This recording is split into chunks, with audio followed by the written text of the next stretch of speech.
అవును కుమారి, అమ్మాయిలు పడేయాలంటే ఎలా? ఏముంది, కాళ్ళ మధ్యలో కర్రలు పెట్టేస్తే సరిపోతుంది, ఆటోమేటిక్ గా పడిపోతారు. అయినా అలా చేయకూడదు. అయినా నేను అన్నది అలా పడేయడం కాదు, ప్రేమలో పడేయాలంటే ఎలా? ఏముంది, మంచి సెన్స్ ఆఫ్ హ్యూమర్ ఉండాలి, సిన్సియర్ గా ఉండాలి, బాగా సంపాదించాలి, మంచి ఫిజిక్ ఉండాలి, అంతే. చిన్న కథ కదిరిద్యా. ఇది ఏం అవసరం లేదు, ఒకే చాలు అమ్మాయిలు పడేయడానికి. ఇంకా చెప్పాలంటే ఎర్రిపప్పలు చేయడానికి అని చెప్పి వీడు ప్రూవ్ చేసిన చూడు.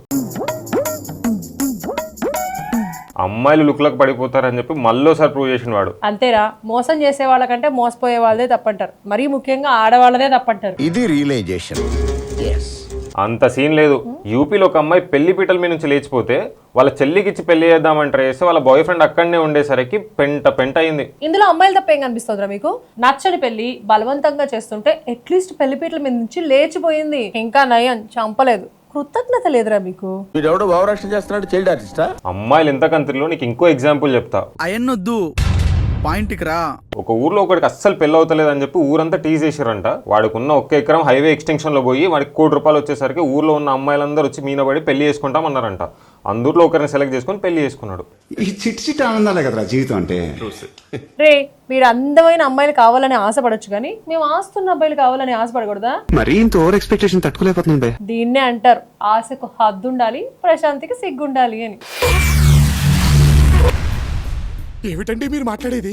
ఎంత మాట అన్నావు కుమారి. మీ అమ్మాయిల ఆశకు హద్దే కాదు, బుద్ధి ఇంకా నా నోటికి మంచి మాటలు వస్తలేవు కానీ చూడొకసారి. ఓకే, ఒక అబ్బాయి డేటింగ్ యాప్ లో ఒక అమ్మాయి పరిచయం అయితే హోటల్ రూమ్ కి రమ్మన్నదంట. అక్కడ పోయినాక ఇంకో 2 ఉన్నారంట. దీన్ని 1+2 ఆఫర్ అంటారా? ఆఫర్ కాదు, రాత్రి వాళ్ళు చేసిన పనికి పొద్దుగాల హాస్పిటల్లో పడ్డాడంట. ఎందుకురా?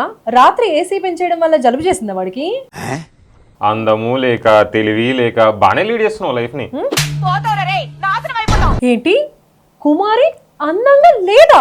పూరి అందంగా లేదన్నాడా? ఇప్పుడు అనవసరమైన టాపిక్ ఎందుకులే గానీ అడ్డంగా కోసి ఉప్పు కారం పెట్టాలి ఈడికి. హాస్పిటల్ ఏమైతుందో చూడు ఒకసారి.